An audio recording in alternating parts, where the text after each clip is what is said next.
I'm Bob Pothier, Senior Technical Manager with Wheela. Today, I'm joined by David Davis. David Davis is a VCP, VCAP, vExpert, author at Pluralsight, etc., etc. David, welcome. Thanks for having me, Bob. Thanks a lot. So, can you tell us a little bit about yourself?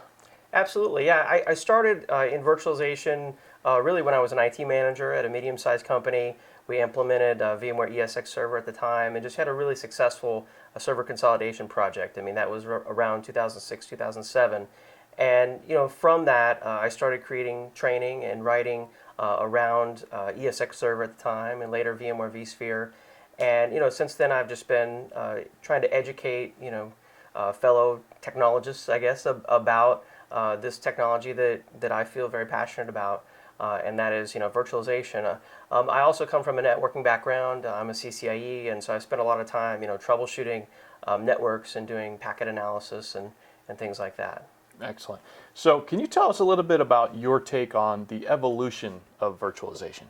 Sure. Yeah. I mean, virtualization originally it's a great idea. Virtualize the physical server, turn it into a virtual machine. Everything's more efficient. Cloning, bringing up new VMs, backups, data, disaster recovery. So many things are more efficient. It also, though, changed. The traditional silo approach. In the IT department, really, where you had storage, network, and servers, management groups. It kind of confused things a little bit. So when you started with virtualization, suddenly you have this virtual network, and the network guy doesn't really know what to do with that virtual network, how to troubleshoot it, how it works, might not even have access to it in many cases. And so it just kind of became a black hole. And then over time, you see solutions trying to kind of solve that problem that virtualization created. It also did the same thing really at the storage layer. It virtualized the storage. Virtual machines have virtual machine disk files, and it kind of caused some chaos for the storage administrator as well. And then you see a lot of storage solutions popping up trying to solve these storage I/O throughput and troubleshooting type problem. So, there's a lot of benefits, but there's certainly side effects, as you mentioned. But aren't there a lot of tools for things like that? Yeah, I mean, absolutely. There are tools available. Network managers, they still have network monitoring tools that monitor elements or nodes, in the network. They still have packet analysis tools, of some kind. But all those tools are really, tied to the physical network in some way. Then virtualization admins, they have vCenter, and there's basic, charts and graphs and reports that you can get out of that. And then there's a number of different command line tools that people could use, like ESX Top. But it's really a lot of, there's even third-party virtualization management tools that analyze, CPU and memory, maybe a little bit of storage. But there aren't a lot of tools to help the network, visibility and troubleshooting problem, in my opinion. So, you've seen Wheela in action. What do you think about Wheela's approach to that? I was very impressed with what Wheela, did, trying to fill the hole, the network visibility and troubleshooting hole. Because, as I talked about, so many tools, they look at CPU and memory, and, the network, they might do packets in or out, something like that.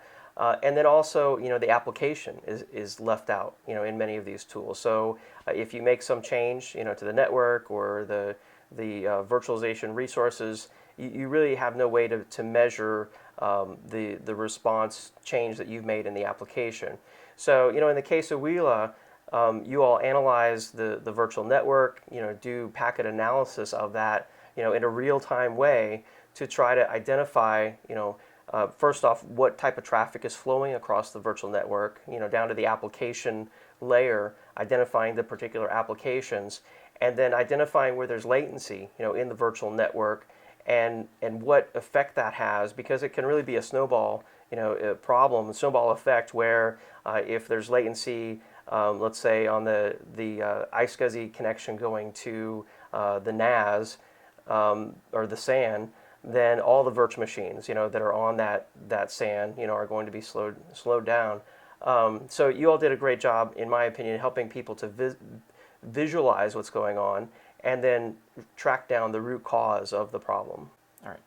So one of the things that Wheela does is they are very focused or hyper-focused on application-aware infrastructure performance. Why does a tool like that belong in virtualization specifically? Well, because there's really no other tools to give virtualization admins, which today to me are really like infrastructure admins. They're virtual infrastructure admins, which include CPU, memory, disk, and network. There's really no tool to give them visibility into the application. They're essentially working in a black hole. So, if they need to increase, CPU, memory, disk, IOPS, network throughput, what change do they need to make to help improve the application performance?